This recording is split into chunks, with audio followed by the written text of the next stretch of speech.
This is Keys to the Shop, episode 355, 6 Essential Qualities to Get You Hired as a Barista. Well, hey everybody, and welcome to another episode of Keys to the Shop, where we give you insights, inspiration, and the tools you need to grow as a coffee service professional. My name is Chris DeFurio, and I am your host for this show. Thank you so much for taking the time to join on this episode. And if you're new to the show, a special welcome to you as well. You can find all of these episodes over at keystotheshop.com. And I would also invite you to follow Keys to the Shop on Instagram at Keys to the Shop. And for everyone listening, it would be awesome if you would share these episodes with a friend or your team and spread the word about Keys to the Shop. It's a great way to help the show grow. And also subscribe to the show, of course. If you're not subscribed, you might be missing out on some of the content that we put out here at Keys to the Shop. So go ahead and do that right now.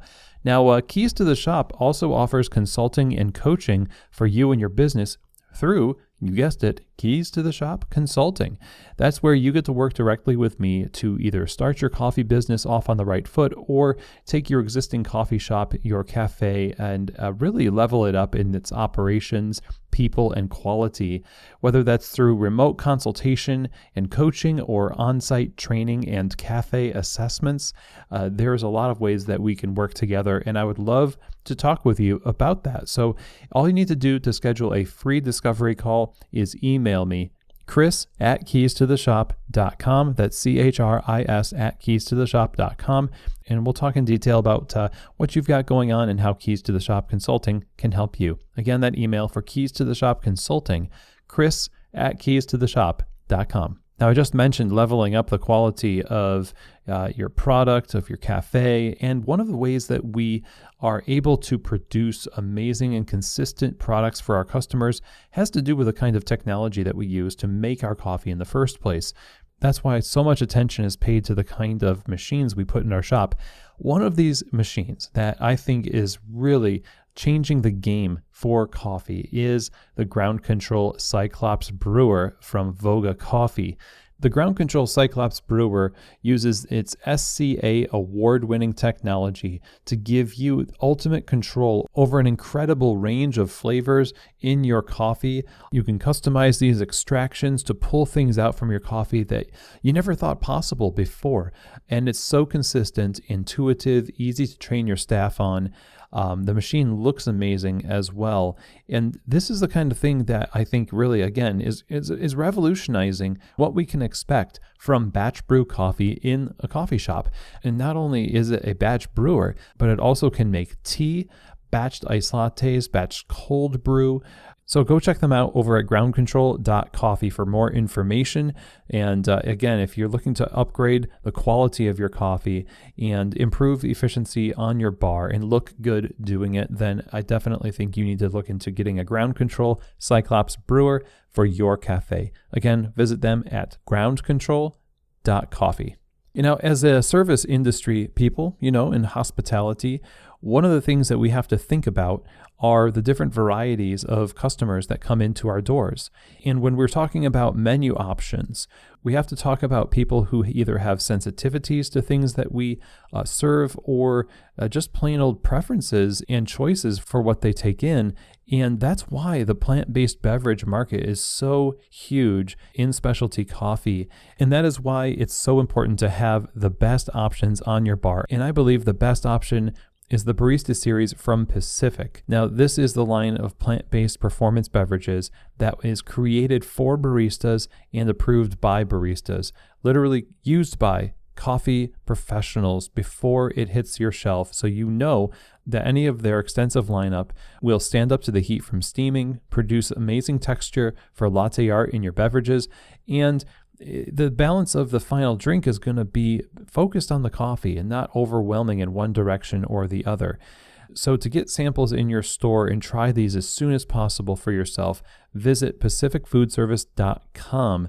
And again, if you're looking to serve your customers the best plant-based beverages out there, I think it needs to be the Barista series from Pacific. All right, everyone. Well, today I wanted to talk to baristas.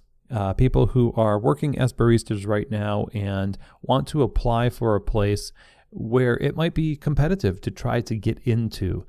Coffee bars right now are really trying to find people to apply for these jobs. And so it's kind of your market right now. But at the same time, there are places that you might want to apply where a lot of people are applying because the job actually looks pretty good. These are always relevant topics to talk about, because even if right now people aren't being as choosy about who they hire, and I think my opinion on this, there's going to come a time where that's just not the case. And you want to be sure that you are going to get the job. But even if we're not talking about the getting of a job or being hired, maybe we're talking about you just kind of doing well in the organization and showing yourself to be a valuable employee. This is something that you need to focus on to develop your professional skill, and it will lead you to get better jobs in the future. If you have the opportunity to develop these things now's the time to focus on these. So I want to go over these traits, these behaviors or qualities that I think will lead to better opportunities in the future. So let's start with the first one, which is self-awareness. And this is something that I look for in candidates for a job, because it shows that they are also self-driven. Because you can't be self-aware unless you have sort of made yourself aware of yourself. Make sense?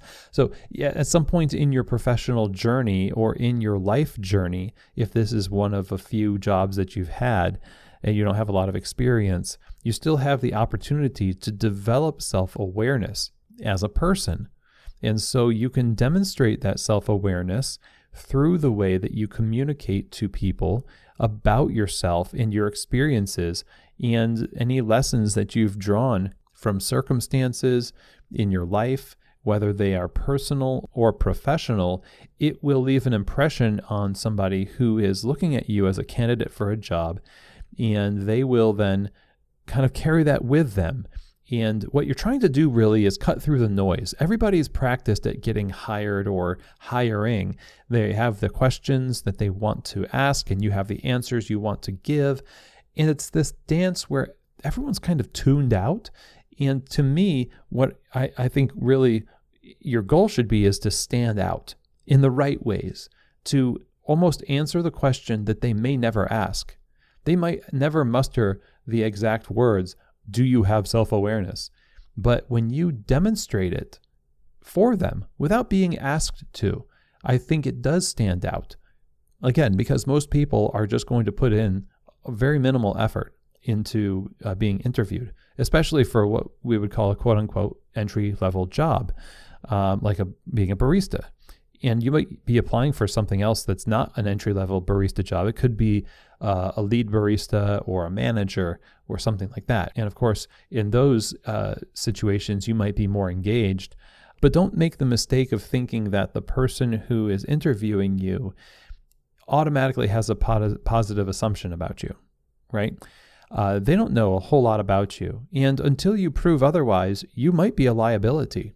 They don't know you. That's the scary part about hiring. I talk to owners all the time about this. And you, as a barista, have seen this happen where somebody who showed promise and looked good on paper and maybe did great in the interview, two or 3 months down the line, they're stealing from the till and they're just being toxic. And it's like, where did this come from? And this is the kind of thing that gets passed around in the circles of owners and the stories they tell that really makes people skeptical of an individual. Your job, I think, is to provide opportunities for them to latch on to these true things about you, that you are self-aware, that you do have the ability to look at your experiences and see the lessons you're being taught in those and apply them to your life to improve yourself. And it shows you're self-motivated and self-aware at the same time. Okay, so there's that one. Now, we're talking a little bit about the fact that you need to communicate this, and that's my second thing here, and that is communication. I have seen so many resumes and applications come back, and they are filled out very minimally, or the parts are blank. And I would just assume you'd not waste my time and everyone else's time or your own. That's an insult to yourself to fill out an application like that. You need to take full advantage of the situation. If someone asks you an open-ended question, which I recommend on this show, answer it as fully as you possibly can. Ask yourself the question, what does this person want to know by asking this question? And answer that too. Okay, so answer the actual question, then answer the question like you might be thinking this. Well, then say that. You get what I mean? Like, you got to think a little bit deeper about these things.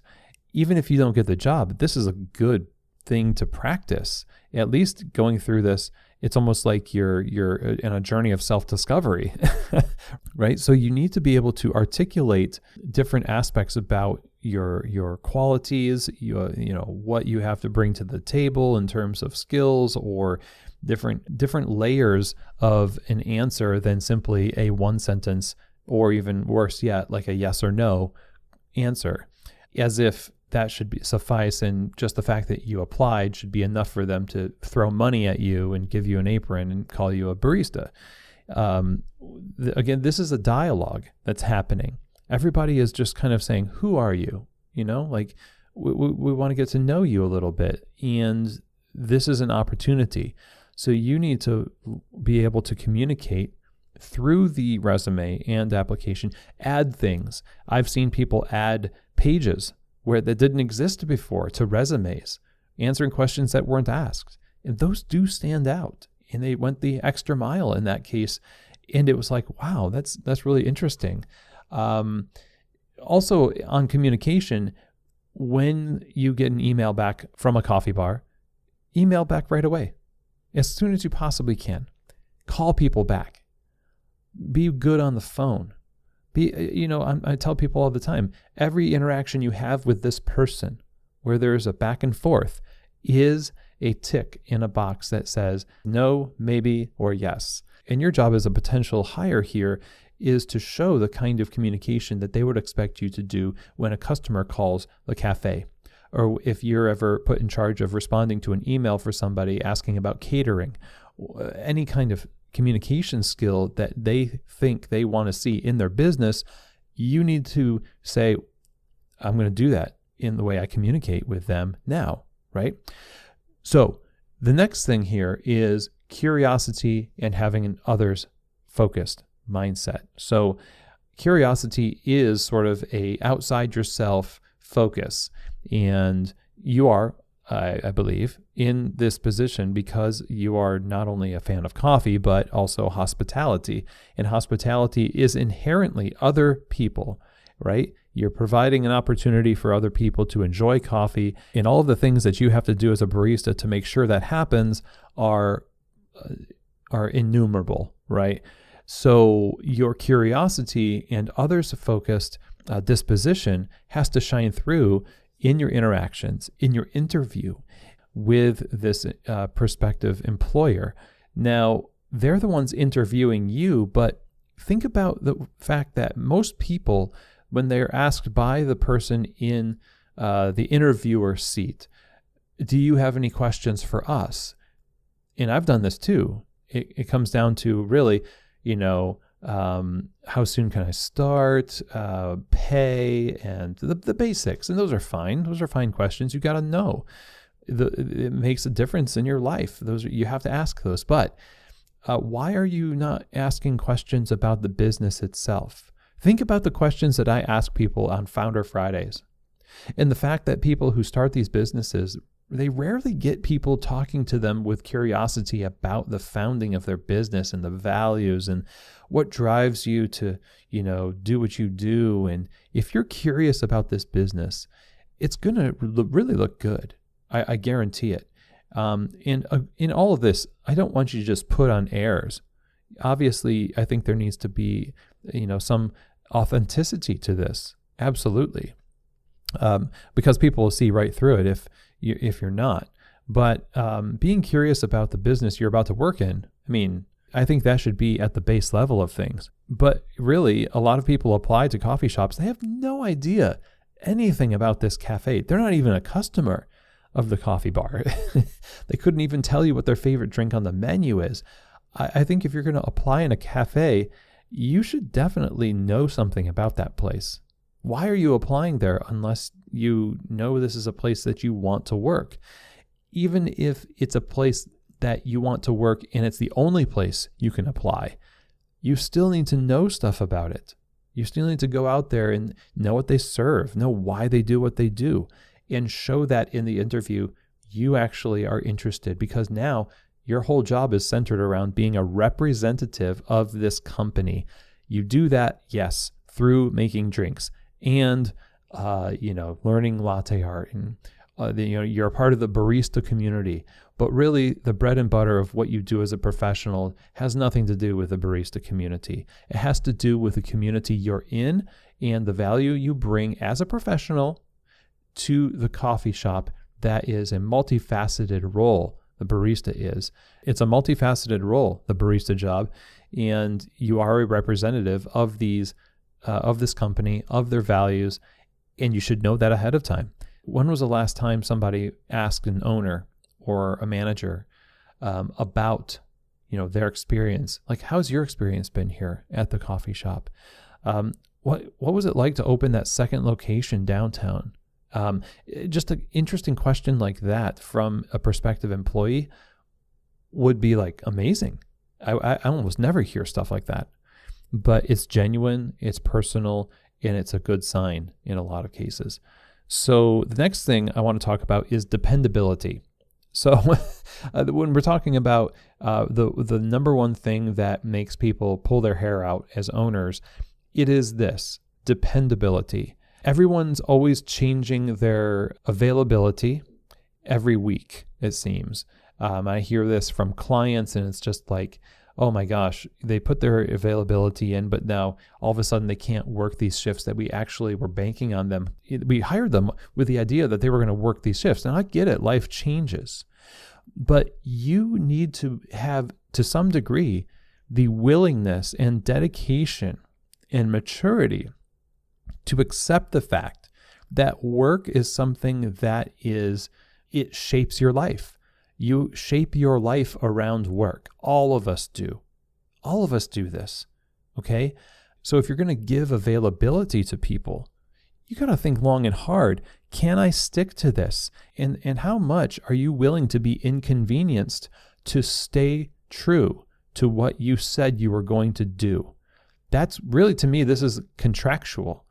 You need to work like crazy to keep up your word. You said, I'm going to work these hours. I am available to work these hours. And then when they schedule you to work it, you might have some buyer's remorse, but you got to do it. It's about you honoring your word. This is what you do when you give availability. Now, I get it that life circumstances change, but I have a feeling that for a lot of baristas, there's a certain frivolity to the way that they treat availability. They just think they can randomly just say, well, I'm going to change this, change that. It's just like choosing things at a buffet. And it really causes havoc, I got to tell you. And you wonder why cafes can sometimes be dysfunctional. It's because owners feel like they're taking one step forward and then two steps back because they got to cover for everybody who doesn't know how to even, work longer than 2 months with sticking to an availability that we think they thought about, but apparently not. There might be a tragedy in the family. There might be emergencies that come up. But over the years of my experience, what I've seen is that because the baristas don't really know the wake of confusion and destruction that their desires to just randomly be unavailable for things that the company was counting on them to be available for, they don't know the impact that has. They just keep doing it. And everyone else is left to kind of pick up the pieces. And then they're wondering why, people don't appreciate me. And it's just like, well, we don't even know if we can count on you.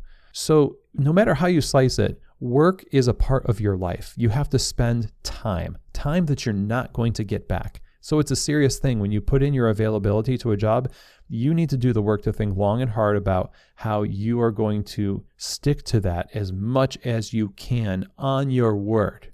On your word. and there has to be some weight to that. And so how you do that for an interview, you can express to them in the interview. Like, I've thought about how available I can be, and as much as it depends on me, I am going to be here to work these hours and these shifts, etc. As much as I possibly can. I am dedicated to doing that.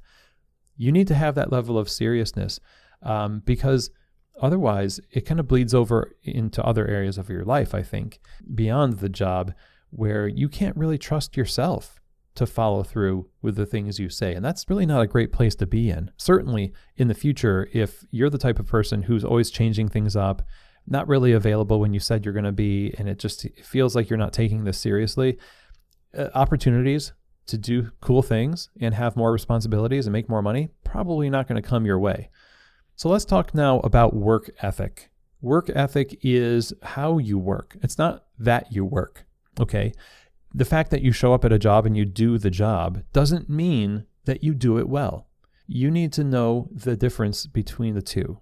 Anyone who's seen baristas sweep, I see him using air quotes now, sweep the floor or mop or clean a bathroom, knows that everyone's got different definitions of this. And we always talk about this in SOPs and being specific and holding specific standards. Regardless of the SOPs, there is a sort of desire to latch on to what is the most excellent way that I can do something. And it's not just about hard work. It's about working well with excellence. The task list, the checklist says, I'm going to, clean the bathroom. Work ethic means, none of us feel like cleaning the bathroom, but I'm going to go in there and I'm going to do it as best as I possibly can. And I'm actually going to voluntarily get people to check my work. I want to work well. It's not just that I want to come in here and do bare minimum or see if I can get away with doing less than that. I'm trying to do as best a job as I can because I respect myself. And not only that, I respect this company, the people who come here to get coffee, and just the station of the cafe in the value chain itself and what it represents and how it represents the hard work of the farmers. If you just don't like your coworkers or your boss, just think of the fact that the upstream impact of negligence in work ethic will negatively impact coffee farmers. Okay? So if you need to go that route, do it. But one of the things that's really attractive to an employer is the fact that somebody has really good work ethic. And again, you can communicate this through the way you answer questions, what you voluntarily talk about in terms of past jobs. Volunteer the fact that this stuff like this is really important to you, and then demonstrate how. How have you done that in the past?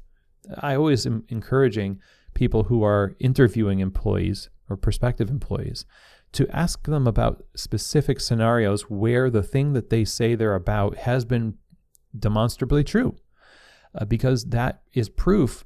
What you believe is going to show in what you do and what you have done. You know what you believe based on how you live and what you do. And that's why it's important to show people, I'm not just saying this. I'm demonstrating to you, here's some examples of how I've done this in the past. And these are the things I can do in the cafe as well.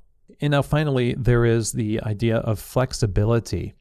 Now, in terms of flexibility, things in the cafe are going to change. Life circumstances change for ownership, for management, and the business might shift. There might be more projects that come online, and there's going to be an imperfect transition that happens.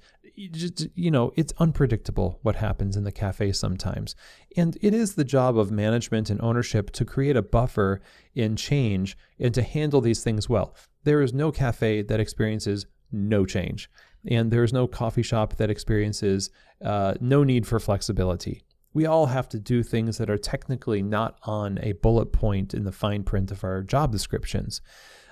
It becomes a problem when these things become consistently there, and we're not looking for solutions to bring things back to zero, but we're not talking about that right now. I think really what we're talking about is the fact that this is going to be something dynamic and not static.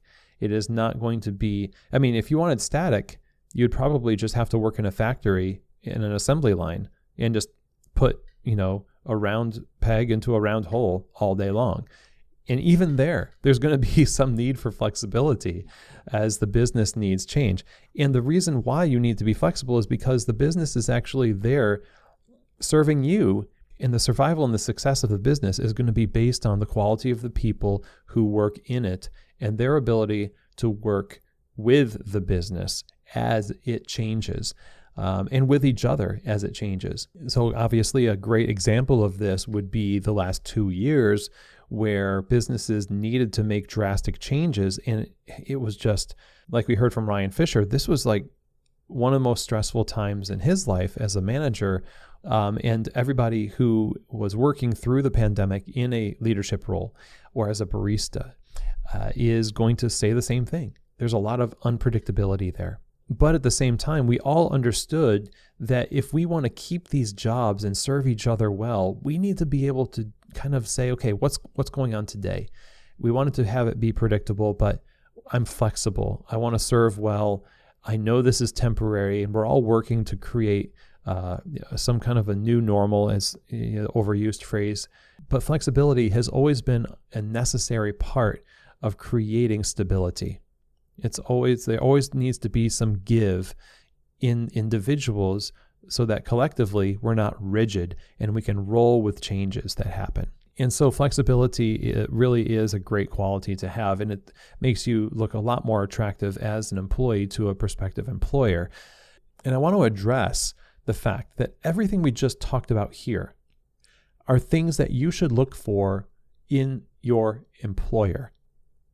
You who are owners, these are things you should be providing for others as well. You need to embody these qualities as a manager, as an owner.